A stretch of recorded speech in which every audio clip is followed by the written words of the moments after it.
اس کردار کا نام سردار عبدالرحمان بلوچ المعروف رحمان ڈکیت تھا۔ وہ آبشاری گلی کے رہائشی دادر بلوچ کا بیٹا تھا، جبکہ اس کے والد کے قاتل کا نام اقبال عرف بابو ڈکیت بتایا جاتا ہے۔ یہ بات سن کر آپ کو حیرت ہوگی کہ مسیحا اور سماجی رہنما سمجھے جانے والا رحمان ڈکیت اپنی ہی ماں کے قتل میں بھی ملوث تھا۔ اس کے باوجود لیاری میں رحمان بلوچ کا تاثر ایک سخی لٹیرے جیسا رہا۔ رحمان نے ایک معمولی جھگڑے پر اپنے پڑوسی کو چھری کے وار سے قتل کیا اور موقع سے فرار ہو گیا۔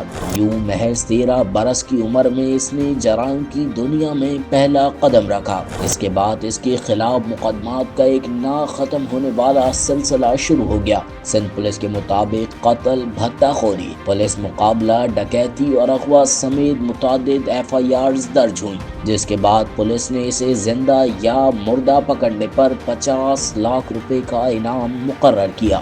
جب رحمان کے والد کو بابو ڈکیت کے ہاتھوں قتل کیا گیا تو کچھ ہی عرصے بعد حاجی لالو نے رحمان کو اپنی سرپرستی میں لے لیا۔ یہ منظر گویا ایسا تھا جیسے کوئی ویلن مظلوم کے جذبات سے کھیل رہا ہو، تاہم ایک حقیقت اس تصویر کو بدل دیتی ہے کہ رحمان اور حاجی لالو کے تعلقات اس قدر گہرے تھے کہ حاجی لالو کے بیٹے یاسر عرفات اور رحمان ڈکیت کی شادی گولی مار کے سیٹ یوسف کی بیٹیوں سے ہوئی، مگر اس کے پیچھے مقصد یہ تھا کہ گینگ کو وسعت دی جائے اور متحد ہو کر دیگر گروہوں کا مقابلہ کیا جائے۔ یہ وہی مرحلہ تھا جب یاسر عرفات، ارشد پپو اور رحمان ایک پلیٹ فارم پر آئے اور رحمان ڈکیت خطرات کا کھلاڑی بن کر سامنے آیا۔ حاجی لالو کے گروہ میں رحمان ڈکیت اور یاسر عرفات نے ایسے مقدمات کیے جن کی مثال ملنا مشکل ہے، مگر کچھ عرصے تو یہ شراکت داری قائم رہی، مگر پھر حالات نے ایسا رخ بدلا کہ دونوں نے راہیں جدا کر لیں۔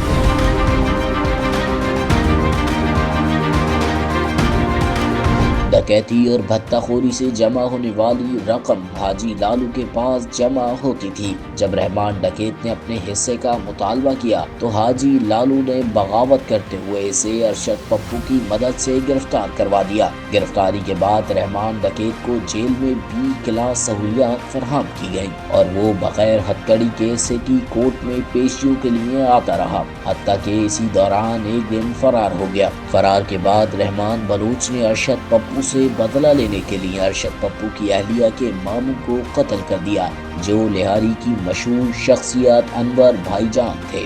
یوں رحمان نے ایک ہی وار سے بدلہ بھی لیا اور ایک بااثر شخصیت کے قتل کے باعث فرنٹ پیج کی زینت بھی بن گیا۔ اس کے بعد جواب میں ارشد پپو نے اینٹ کا جواب پتھر سے دینے کا فیصلہ کیا۔ اس نے ہب چوکی میں رحمان ڈکیت کے چچا کو قتل کرنے سے پہلے رحمان کو فون کیا اور پھر انہیں گولیوں سے بھون دیا۔ اس کے بعد ارشد پپو نے رحمان ڈکیت کے کاروباری مفادات کو بھی نشانہ بنانا شروع کر دیا، جس پر بے بس ہو کر رحمان ڈکیت لیاری چھوڑ کر بلوچستان فرار ہو گیا۔ اس خونی کشمکش نے کہانی کو ایسا موڑ دیا کہ لیاری عالمی توجہ کا مرکز بن گیا اور بین الاقوامی میڈیا کی نظر میں آ گیا۔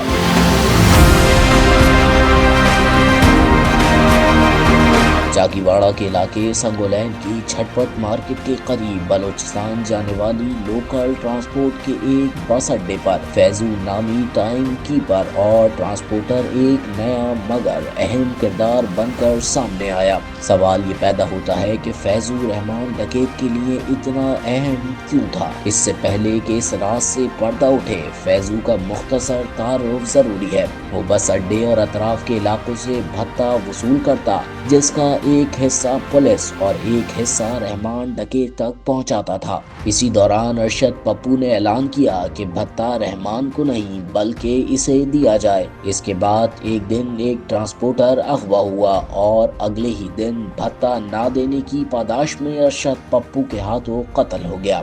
حیرت انگیز طور پر مقتول ٹرانسپورٹر کوئی اور نہیں بلکہ عزیر بلوچ کا والد تھا۔ اس واقعے کے بعد ارشد پپو اور رحمان ڈکیت ایک دوسرے کے جانی دشمن بن گئے اور پھر کراچی کی عوام نے ایسے مناظر دیکھے جو نہایت خوفناک تھے۔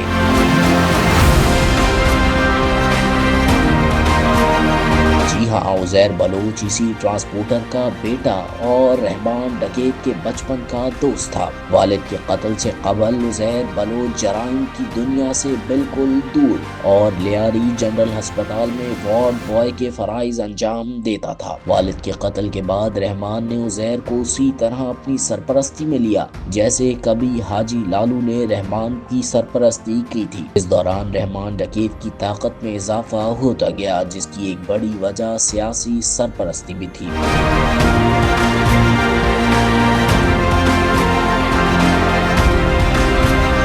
رحمان ڈکیت کے بارے میں یہ بھی کہا جاتا ہے کہ 18 اکتوبر 2007 کو جب بے نظیر بھٹو جلا وطنی ختم کر کے وطن واپسی آئی اور ایئرپورٹ کے راستے میں ان پر حملہ ہوا، جس میں 150 سے زائد افراد کو جاں بحق دیا گیا۔ اس دوران رحمان ڈکیت بے نظیر کی سیکیورٹی پر مامور تھا، اور یہی نہیں بلکہ وہ رحمان ڈکیت ہی تھا جس نے بے نظیر کو ان کی گاڑی سے نکال کر اپنی گاڑی میں منتقل کیا اور بحفاظت بلاول ہاؤس پہنچایا تھا۔ آن ریکارڈ یہ بات بھی موجود ہے کہ بلاول ہاؤس کی توسیع کے لیے اطراف کے علاقے رحمان ڈکیت نے ہی خالی کروائے تھے۔ یہ وہ وقت تھا جب رحمان کی گرفت کراچی پر مضبوط سے مضبوط تر ہوتی جا رہی تھی۔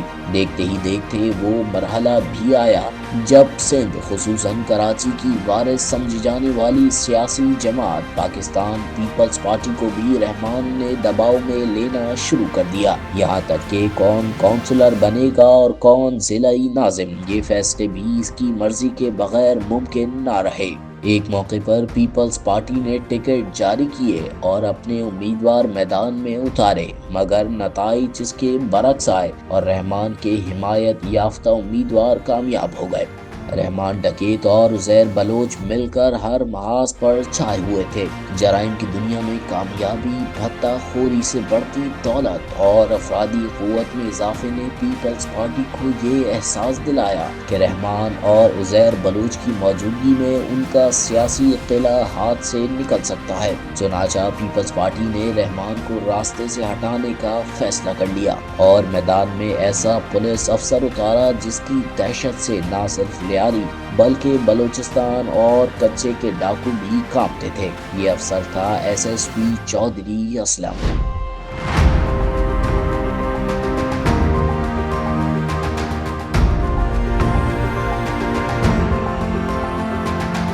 2005 میں چودھری اسلم کو کراچی ایسٹ انویسٹیگیشن کا چارج سونپا گیا اور شہر سے جرائم کے خاتمے کی ذمہ داری دی گئی۔ انہوں نے اپنی نگرانی میں ایک خصوصی ٹاسک فورس تشکیل دی جسے لیاری ٹاسک فورس کہا گیا اور کراچی میں مخبروں کا ایک وسیع نیٹ ورک قائم کیا۔ پھر ایک رات یہ اطلاع بھی ملی کہ رحمان ڈکیت ہب کے علاقے میں موجود ہے۔ چودھری اسلم اور ان کی ٹیم نے بھیس بدل کر بھوسے سے بھرے ایک ٹرک میں چھپ کر ہب میں واقع رحمان کے گھر کا رخ کیا۔ جب رحمان ڈکیت نے سی سی ٹی وی پر مشکوک افراد کو گھر کی جانب آتے دیکھا تو اس نے اپنی زندگی کی سب سے بڑی غلطی کرتے ہوئے چودھری اسلم پر اندھا دھند فائرنگ کر دی، جس کے نتیجے میں چودھری اسلم، عرفان بہادر اور حساس ادارے کے کئی اہلکار شدید زخمی ہو گئے۔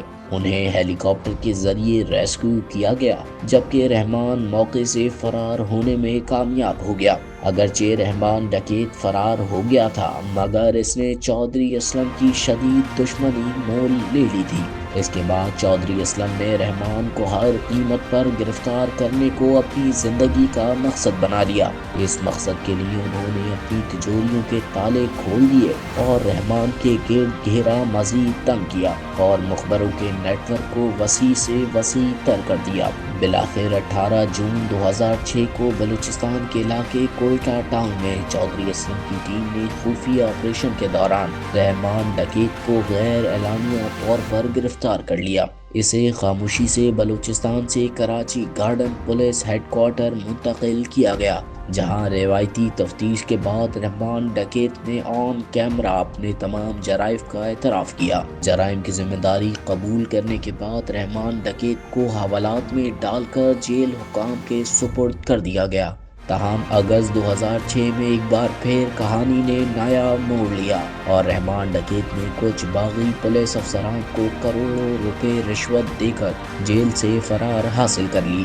یہی وہ لمحہ تھا جب رحمان ڈکیت کے لیے شوٹ ایٹ سائٹ آرڈر جاری ہوئے۔ چند ہی دن بعد انتہائی مصدقہ ذرائع سے یہ خبر سامنے آئی کہ رحمان ڈکیت 9 اگست کو کراچی آنے والا ہے۔ اس اطلاع پر چودھری اسلم نے مقابلے کی تیاریاں شروع کر دی۔ اسٹیل ٹاؤن کے علاقے میں گھات لگائے چودھری اسلم اور ان کی ٹیم اس لمحے کے منتظر تھے کہ اسی دوران ایک بلٹ پروف مشتبہ گاڑی اسٹیل ٹاؤن کی حدود میں داخل ہوئی، جس میں سردار عبد الرحمان بلوچ المعروف رحمان ڈکیت سوار تھا۔ یہ دیکھتے ہی چودھری اسلم اور ان کی ٹیم نے اللہ اکبر کی چنگاڑ کے ساتھ حملہ کیا اور یوں رحمان ڈکیت جہنم واصل ہوا۔